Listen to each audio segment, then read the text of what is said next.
For weeks, the Nolan Wells case has been surrounded by questions, conflicting accounts, online speculation, and a growing demand for someone to explain what really happened on Horn Island. And now, another name has entered the conversation: Dr. Umar Johnson. The question many people are asking is simple.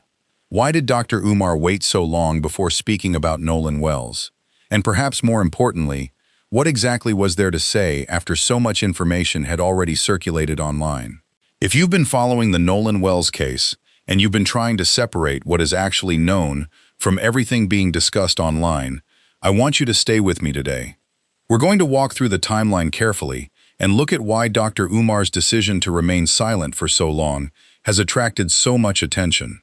And if you appreciate this kind of reporting, where we slow things down and look at the evidence, instead of simply repeating whatever is trending, consider subscribing to Hidden Motive.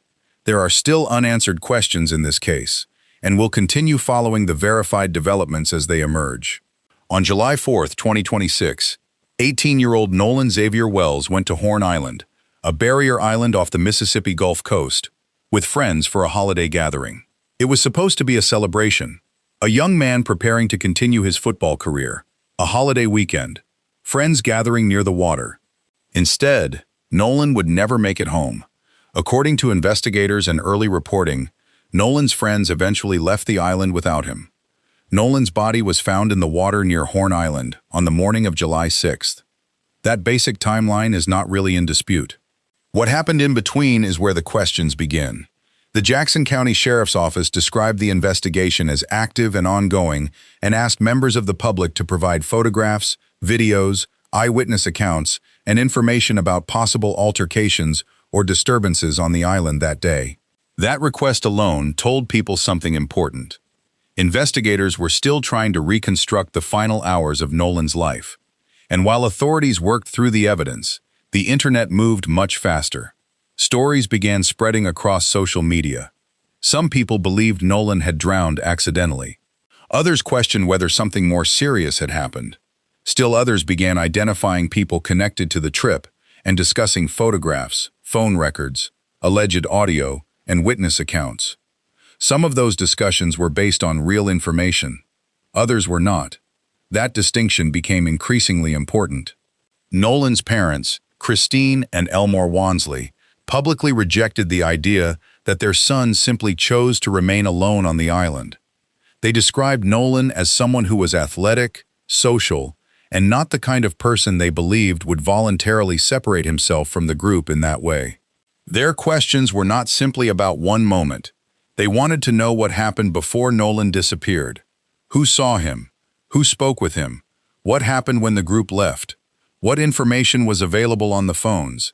And what did the medical evidence actually show? Those questions eventually led the family to pursue its own investigation. Attorney Benjamin Crump became involved, and an independent autopsy was commissioned for the family. That second examination became one of the most closely watched developments in the case.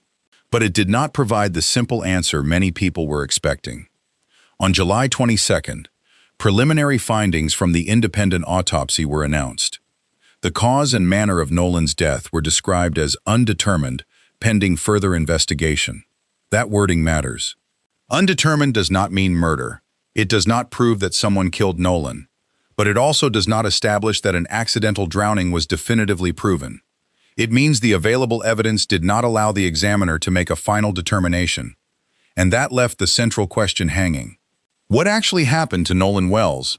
This is where the public conversation around people like Dr. Umar becomes important. Dr. Umar Johnson has a large following and has frequently spoken publicly about cases involving Black communities, race, policing, education, and social issues. So when a case like Nolan's begins receiving national attention, people naturally begin watching to see which public figures will comment. Some speak immediately, some wait, and some never say anything at all. But waiting to speak does not automatically mean someone is hiding something.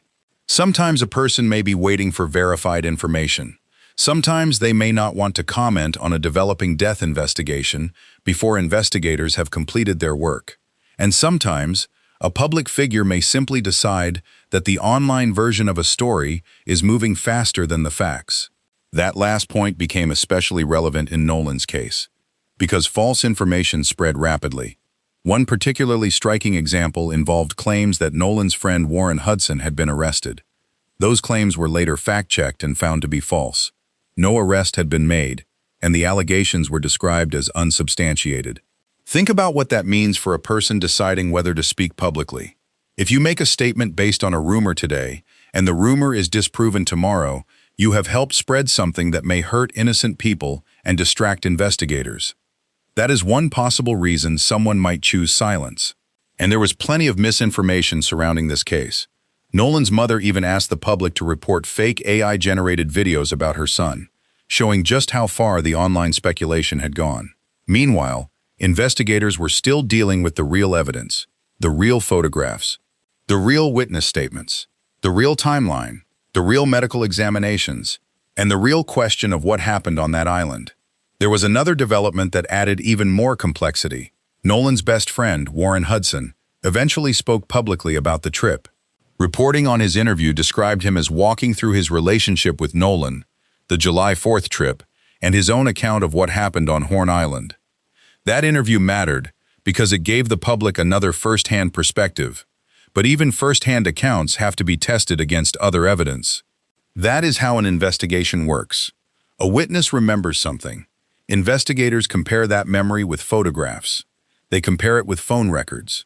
They compare it with GPS information. They compare it with statements from other people. And they compare all of that with physical evidence. That process can take time.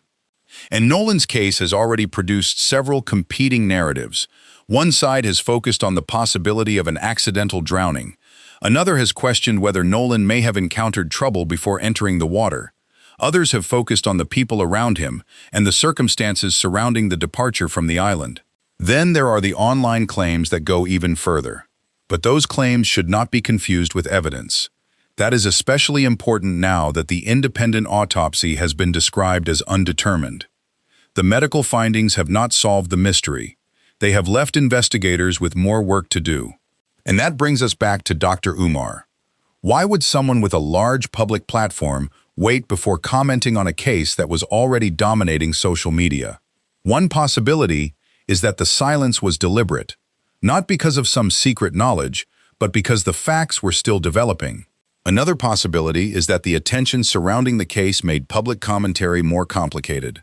Once a public figure speaks, their words can be clipped, reposted, and presented without context. A careful statement can become a headline. A question can become an accusation. And an opinion can suddenly be treated as if it were evidence. That danger has been visible throughout the Nolan Wells investigation.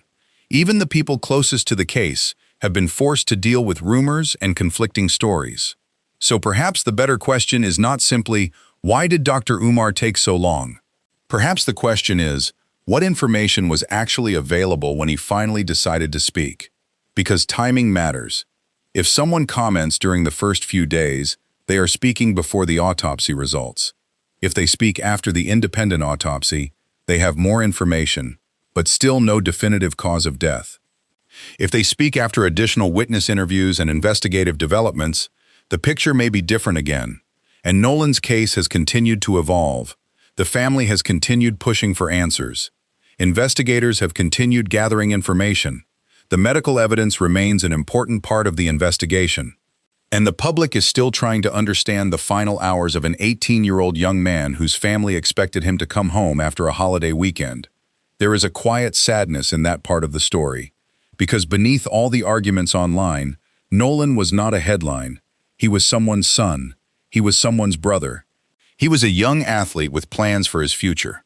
His father remembered him as an athlete who worked hard and dreamed of becoming the best he could be. His mother described him as having a gentle, calming spirit. Those details can sometimes disappear when a case becomes a national debate, but they matter. And they are also why the distinction between fact and speculation matters so much. If the truth is eventually going to be established, it has to survive scrutiny. It has to survive questions. It has to survive people checking the timeline. And it has to survive the temptation to fill unanswered spaces with assumptions. So as we move forward, keep one thing in mind. The most important part of this story may not be who spoke first. It may be who waited for evidence before speaking. And if Dr. Umar's silence was deliberate, the real question is what he believed needed to be verified before he was willing to say anything publicly. That is where the next part of this story becomes especially interesting. Because by the time the independent autopsy results emerged, the public conversation had already moved far beyond the original question of whether Nolan drowned. People were now examining witness accounts, the movements of the group, phone information, audio, and the timeline surrounding Nolan's final hours. And once those pieces began being discussed together, some of the earlier assumptions about the case became much harder to accept at face value. Before we move into the next part, I want to hear your thoughts. After everything we've covered so far, do you think Dr. Umar was right to remain silent while the investigation was still developing, or do you believe he should have spoken sooner? And if you've been following Nolan's case from the beginning, tell me where you're watching from. I always find it remarkable how many people from different cities, states, and countries are following this story and hoping Nolan's family eventually gets the answers they're looking for. Keep your comments respectful, because there are real families and real people affected by everything being discussed here. By this point, the Nolan Wells case had moved into a very different stage. The first days were about finding Nolan. Then came the search for answers. And after his body was recovered, the questions became much harder, because the simple explanation was not settling the concerns raised by Nolan's family. Officials had indicated that drowning was suspected, and that there was no initial evidence of foul play. But the independent examination commissioned by Nolan's family did not establish a definitive cause or manner of death. Instead, forensic pathologist Dr. Roger Mitchell concluded that the cause and manner remained undetermined pending further investigation. That distinction is important. An undetermined autopsy does not prove that Nolan was murdered. It also does not prove that he was not. It means the available evidence was not enough to reach a final conclusion. And several details made that uncertainty even more significant. One of them involved Nolan's head. Dr. Mitchell reported an area of red discoloration in the deep soft tissue at the back of Nolan's head.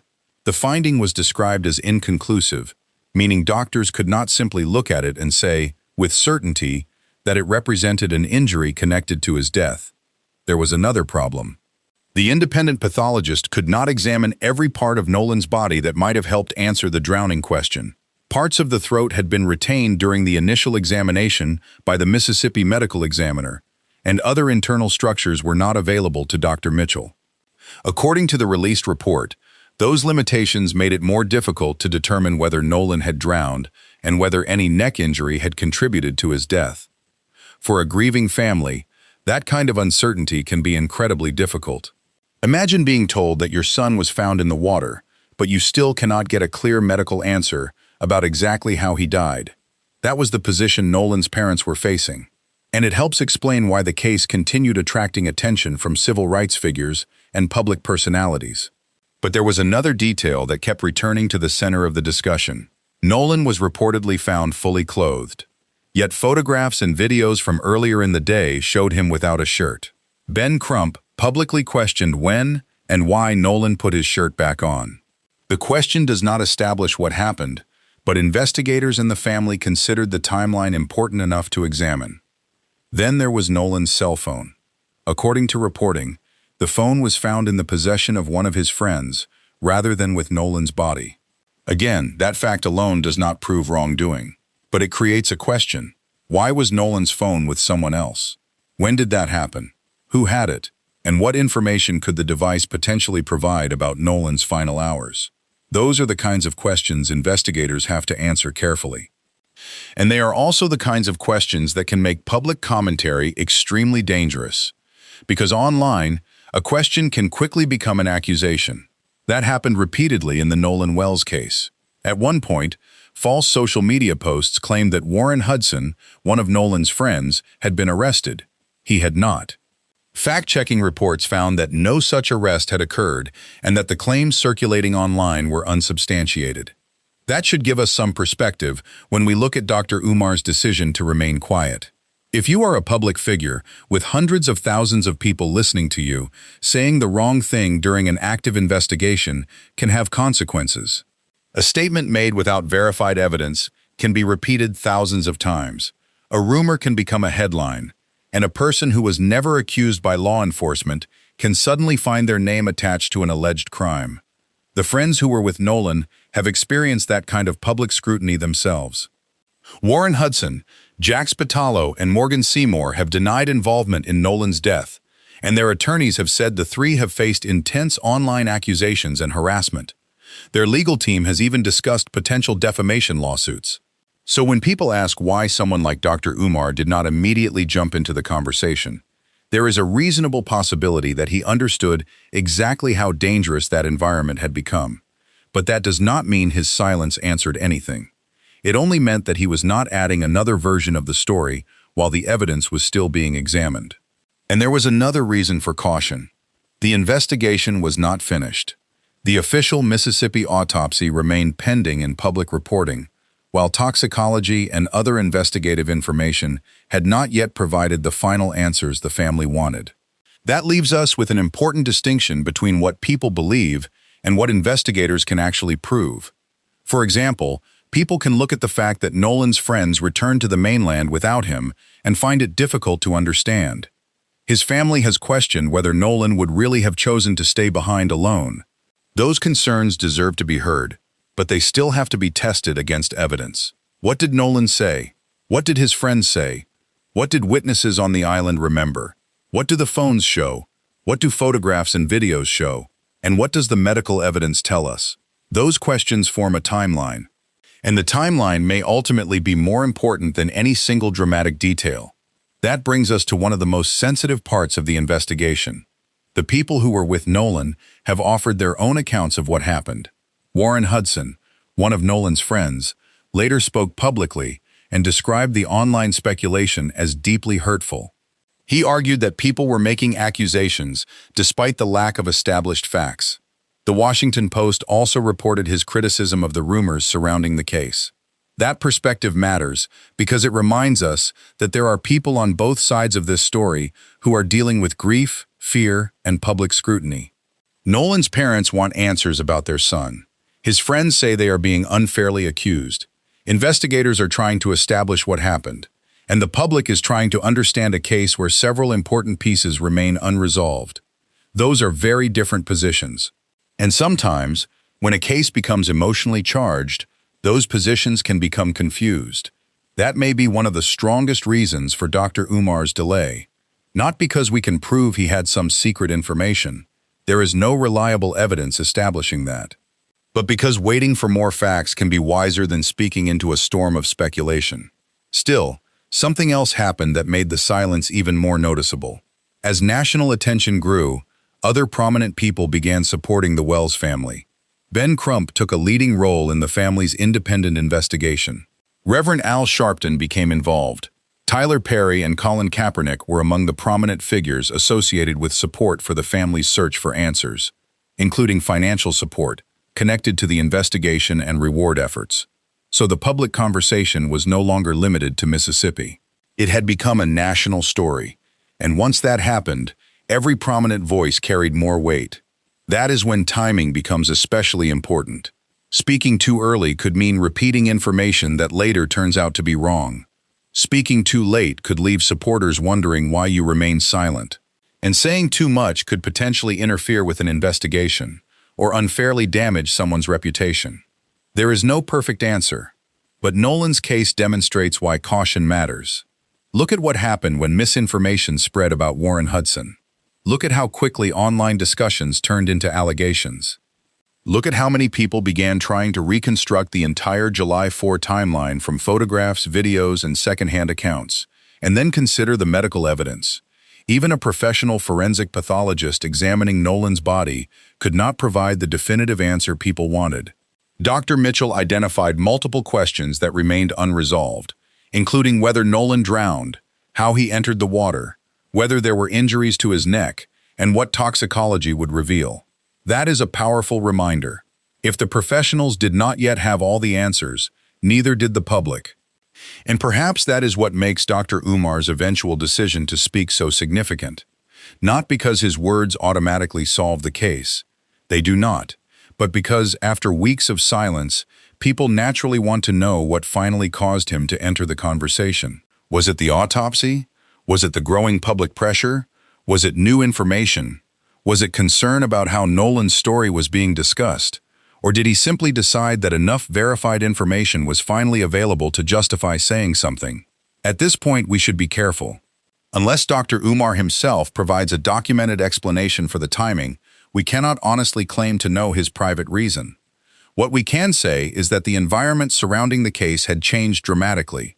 The family had an independent autopsy.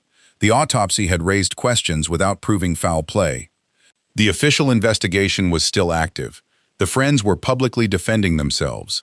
False arrest claims were circulating, and new legal developments were beginning to emerge around people accused of making threats connected to the investigation. In other words, this was no longer simply a story about an 18-year-old who disappeared during a holiday outing. It had become a much larger conversation about evidence, trust, race, social media, law enforcement, and the difficulty of determining what happened when key pieces of evidence are missing or inconclusive. And that is where Dr. Umar's silence becomes interesting, because sometimes the most revealing thing about a public statement is not what was said. It is what had already happened before the statement was made. By the time he finally entered the conversation, Nolan's family had already endured weeks of uncertainty. The independent pathologist had already said the cause and manner of death were undetermined. The public had already heard competing accounts, and investigators were still trying to establish the timeline. So the question going into the next part is not simply why Dr. Umar waited. It is what finally made the silence impossible to maintain. Because once a public figure breaks silence on a case this controversial, the words themselves can take on a life of their own. And if Dr. Umar's statement addressed the questions surrounding Nolan, the timing may tell us something about how seriously he viewed the information that had emerged before he spoke. At this point, I want you to think about one question before we continue. If you were in Dr. Umar's position, would the uncertainty surrounding the autopsy and the conflicting accounts have made you more likely to speak out or more likely to wait? Because that decision becomes much more interesting when you consider what happened immediately before Dr. Umar finally broke his silence. And that's where we're going next. So stay with me, because the timing of his comments may tell us more than the silence itself. Then Dr. Umar finally broke his silence. And when he did, his comments were not simply about the circumstances surrounding Nolan Wells' death. He questioned the story being told about Nolan's final hours. According to a recent public discussion shared from Dr. Umar's remarks, he said he had deliberately remained silent on the Nolan Wells case. He also questioned the approach being taken by people involved in the investigation and challenged some of the accounts surrounding Nolan's final movements. That is an important development because it changes the meaning of the earlier silence. It was no longer simply a question of whether Dr. Umar had ignored the case. He had been watching it, and when he finally spoke, he made it clear that he had formed his own concerns about what had been presented publicly. One of the strongest claims associated with his recent comments was that he believed Nolan may already have been dead before entering the water. That is Dr. Umar's belief. It is not an established fact, and that distinction has to remain clear. Investigators have not publicly confirmed that Nolan was killed before entering the water. The independent autopsy did not establish that conclusion either. In fact, the independent examination listed the cause and manner of death as undetermined, pending further investigation. The report also contained limitations that made it difficult for the pathologist to determine exactly what happened to Nolan. So why would Dr. Umar make such a serious suggestion? Part of the answer appears to be his concerns about the timeline. Because when you step back from the social media arguments and look at the case as a sequence of events, several details still require explanation. Nolan went to Horn Island with friends on July 4th. At some point, the group became separated from him. His friends eventually left the island. Nolan did not return with them. His body was discovered 2 days later. Authorities have maintained that they do not currently suspect foul play and have said Nolan may have chosen to remain on the island after the boat developed mechanical problems. But Nolan's family has questioned that explanation. They have asked why he would stay behind. They have questioned the circumstances surrounding his clothing, and they have wanted investigators to examine the phone and other evidence that could help establish his final movements. Those questions do not prove that anyone harmed Nolan, but they explain why the case has continued to attract attention, and Dr. Umar appears to be focusing on those unresolved areas. He has also challenged the way some people connected to Nolan have described their relationship with him, including Warren Hudson's claim that he was Nolan's best friend. Public clips of Dr. Umar's recent comments show that he directly questioned that characterization. That brings us to something important. A public figure questioning a witness is not the same thing as investigators proving that witness lied. Those are two very different things. And that difference matters because Nolan's case has already suffered from an enormous amount of online speculation. We have seen false claims about arrests. We have seen people identified as suspects without law enforcement making those accusations.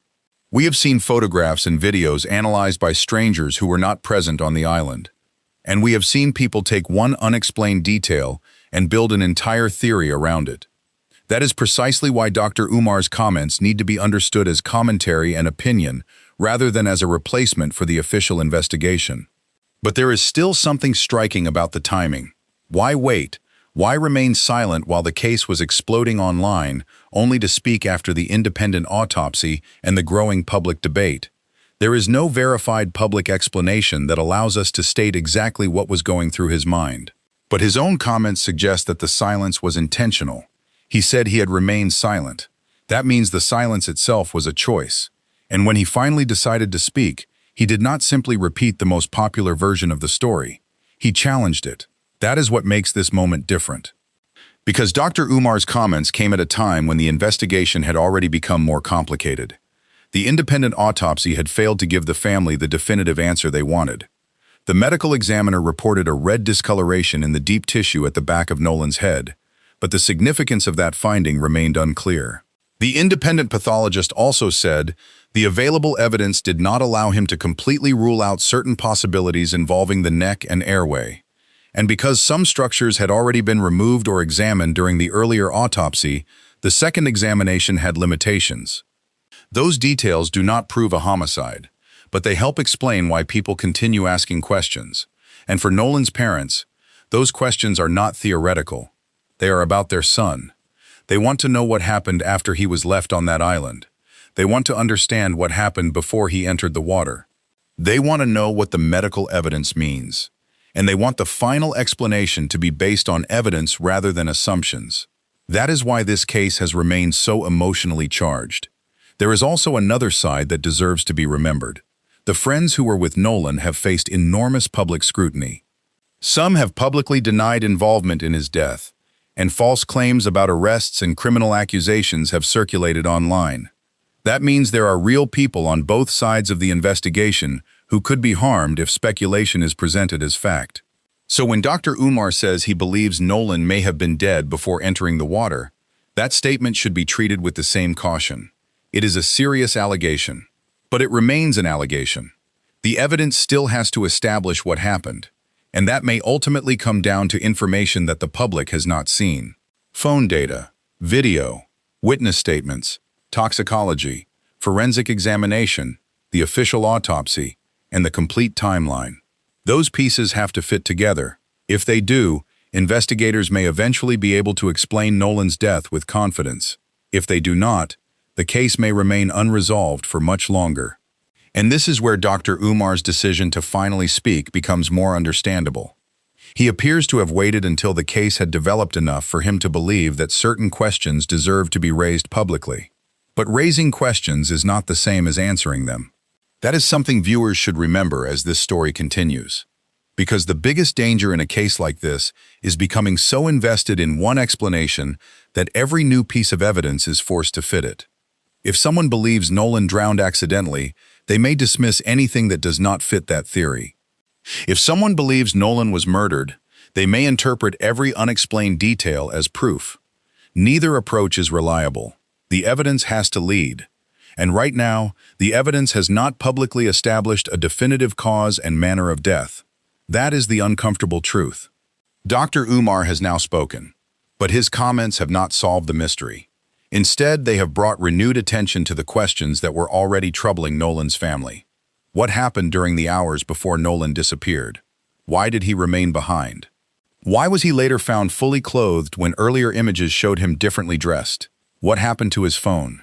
What did the people around him see? And perhaps most importantly, what will the complete forensic evidence eventually show? Those are questions only a proper investigation can answer. And there is one final point worth considering. Nolan was just 18 years old. Whatever the final conclusion turns out to be, a young man lost his life during what should have been a holiday celebration. His family has spent weeks asking questions that no parent should ever have to ask.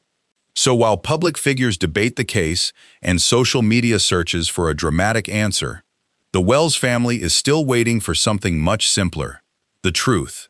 Not a viral theory, not a rumor, not a social media accusation. The truth. And that may be the most important reason Dr. Umar's decision to finally speak deserves attention. His comments have added another voice to an already complicated investigation. But they have also reminded us that there is still a difference between what someone believes happened and what investigators can prove happened. For now, Dr. Umar's theory remains just that, a theory.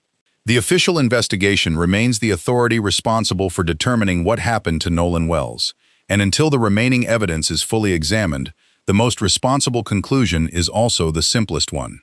There are still unanswered questions. If you have followed this case from the beginning, I want to know what you think.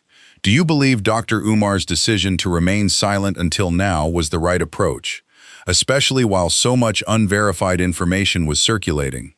Or do you think he should have spoken sooner?